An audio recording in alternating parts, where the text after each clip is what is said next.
Hi hello Telangana రాష్ట్ర ప్రజలందరికీ నమస్తే, good morning.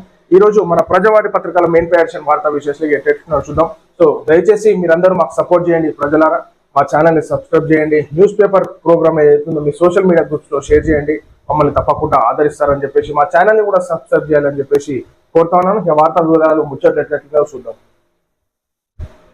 KC వేణుగోపాల్తో CM Revanth Reddy భేటీ. మంత్రుల శాఖలకు ఆ కేటాయింపుపైనే ప్రధాన చర్చ.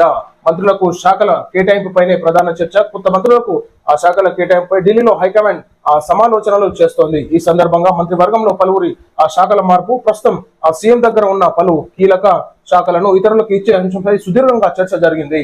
ఇందులో భాగంగా హుటాహుటిన హస్తిన పర్యటనకు వచ్చిన సీఎం రేవంత్ రెడ్డి సోమవారం సాయంత్రం ఢిల్లీలోని ఇందిరాభవన్ లో పార్టీ జనరల్ సెక్రటరీ సంస్థాగత కేసీ వేణుగోపాల్ తో భేటీ అయినట్టుగా మనకి వార్తా విశేషాలు వస్తా ఉన్నాయి. సో ఉన్నటువంటి పెండింగ్ మంత్రుల శాఖలు ఎట్లా, ఎవరికి ఇద్దాము, ఏం కథ, మరి ఎట్లిస్తే ప్రజల స్పందన ఏ విధంగా ఉంటుంది, రాజకీయంలో మరి ఏమన్నా మార్పులు చేర్పులు ఉంటారా, మళ్ళా గుజ్జగింపుల కార్యక్రమాలు కొనసాగుతాయా, ఎట్లుంటుందని చెప్పేసి ఆ విషయం మీద మరి రేవంత్ రెడ్డి గారు ఢిల్లీ వెళ్ళడం జరిగింది.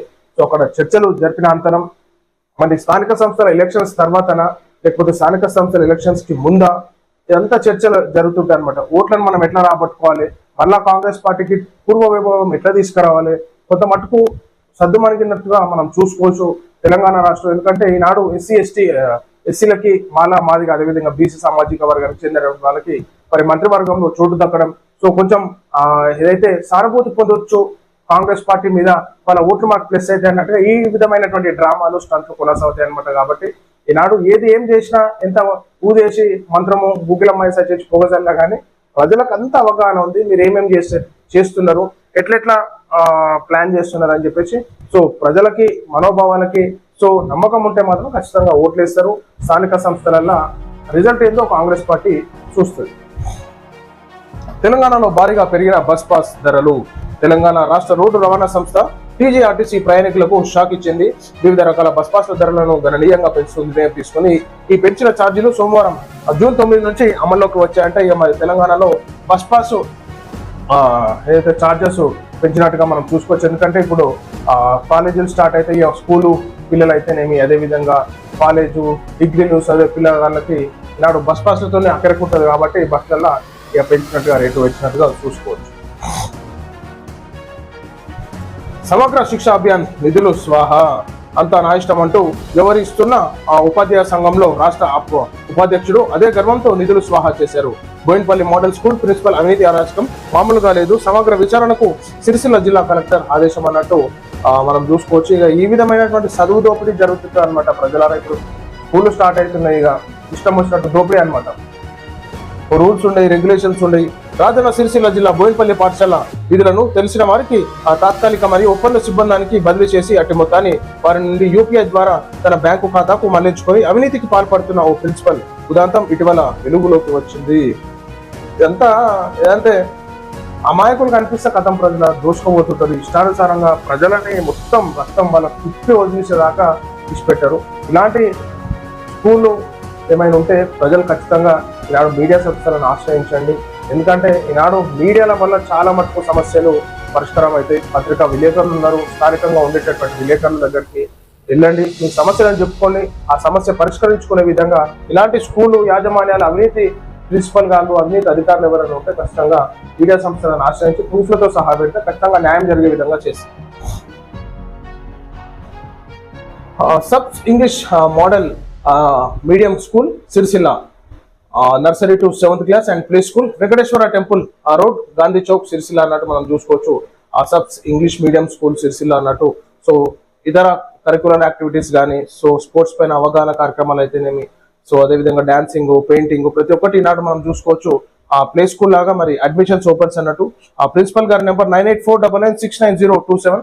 సో తప్పకుండా ఇంట్రెస్టెడ్ ఉన్న వాళ్ళు, తల్లిదండ్రులు, స్థానికంగా ఉండేటటువంటి వాళ్ళు ఆ స్కూల్ ని ప్రిన్సిపల్ గారిని ఆశ్రయించి ఉన్నటువంటి డీటెయిల్స్ కనుక్కొని ఈ విధమైనటువంటి మీకు అందుబాటులో ఉండేటటువంటి మంచి ఎన్విరాన్మెంట్ కలిగినటువంటి స్కూల్స్ లో జాయిన్ చేస్తే సో పిల్లలకు కూడా ఆహ్లాదకరంగా మంచి ఎడ్యుకేషన్ ఇచ్చేటటువంటి టీచర్స్ ఉన్నప్పుడే వాళ్ళు లైఫ్ లో మంచిగా మెరుగుపరిచేటటువంటి డెసిషన్ తీసుకోగలుగుతారు. కాబట్టి ఈనాడు స్థానికంగా ఉండేటటువంటి స్కూల్స్ మీకు దగ్గరగా ఉన్నటువంటి వాళ్ళు పేరెంట్స్ కి అవగాహన ఉన్న వాళ్ళు ఖచ్చితంగా వెళ్ళి ఒక స్కూల్ ప్రమిసెస్ ని చూసుకొని సో ఇది అందుబాటులో ఉండేటటువంటి వాళ్ళకి ఉపయోగకరంగా ఉంటుంది. కాబట్టి సో పిల్లలు కూడా చాలా చక్కగా ఇక్కడ ఏదైతే ప్రోగ్రామ్స్ చేయడం కానీ డ్రాయింగ్స్, పెయింటింగ్స్, మరి కాంపిటీషన్స్ లలో పాల్గొనడం జరుగుతుంది. కాబట్టి సో పిల్లలకు చదువుతో పాటు కూడా స్పోర్ట్స్ పైన అవగాహన, extra curricular activities, indoor games, outdoor games అవగాహన కూడా తెప్పిస్తుండాలి. ఎందుకంటే నాడు అది మస్ట్ కాబట్టి నాడు ఎప్పుడు చదువుతుంటే వాళ్ళు యాక్టివ్గా ఉంటారు. సో స్పోర్ట్స్ పైన కూడా అవగాహన కల్పించేటటువంటి స్కూల్స్ మనకి ఈ విధంగా ఉండదు. సో ఇంట్రెస్ట్ ఉన్న వాళ్ళు ఖచ్చితంగా సంప్రదించి జాయిన్ అవ్వాల్సిందిగా కోరుతా ఉన్నాం.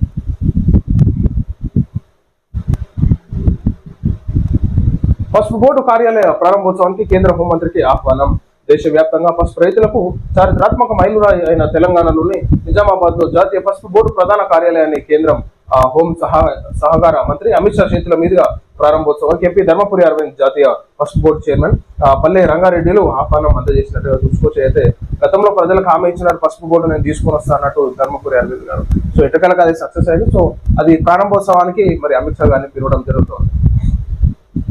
40 నిమిషాలు 20 ప్రశ్నలు. కాళేశ్వరం కమిషన్ విచారణకు హాజరైన మాజీ మంత్రి హరీష్ రావు సుమారు 40 నిమిషాల పాటు ప్రశ్నించిన జస్టిస్ పిసి ఘోష్ ఆ ప్రాజెక్టు రీడిజైన్ కు గల కారణాలను వివరించిన హరీష్, తుమ్మిడిహట్టి వద్ద నీటి లభ్యత లేకపోవడం మహారాష్ట్ర అభ్యంతరాలే ప్రధాన కారణాలని వెల్లడి. కాళేశ్వరం ప్రాజెక్టు నిర్మాణంలో చోటు చేసుకున్న అవకతవకలపై విచారణ జరుపుతున్న జస్టిస్ పిసి ఘోష్ కమిషన్ ఎదుట మాజీ మంత్రి హరీష్ రావు హాజరైనట్టుగా మనం చూసుకోవచ్చు.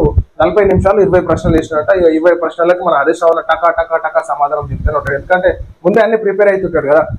ఏ క్వశ్చన్ వేస్తే మనం ఎట్లా ఆన్సర్ చెప్పాలని చెప్పేసి మొత్తం ఆర్దేని ఉన్నారు. తెలంగాణ మించినటువంటి హుషార్తనము మన రాజకీయ నాయకుల దగ్గర ఉన్నటువంటి తెలివితేటలు బహుశా ఏ రాజకీయ నాయకుల దగ్గర వేరే జిల్లాలలో ఉండకపోవచ్చు, అది వేరే స్టేట్లలో ఉండకపోవచ్చు. సో మన హరీష్ రావు అంటే ఆయన గురించి తెలిసిన సంగతే ఏ విధంగా సమాధానాలు చెప్తారు. సో 20 నిమిషాలలో 40 నిమిషాలలో 20 ప్రశ్నల కంటే ఎగ్జామ్ కూడా బహుశా ఎగ్జామ్ కూడా రాయకుండా వచ్చేవారు ఇట్లనే ఓవరాల్ గా. మొత్తం మీద అయితే గడ్డెక్కాలే, దాంట్లోకి గడ్డంలోకి బయటపడాలన్నట్టే ఉంటుంది ముచ్చట. సో ఇది ప్రజలను మనం చూస్తా ఉన్నాం. ఈరోజు మన ప్రజావాణి తెలుగు దినపత్రికలోని మెయిన్ పేర్చిన వార్తా విశేషాలు. అందరికి సెలవు. నమస్తే.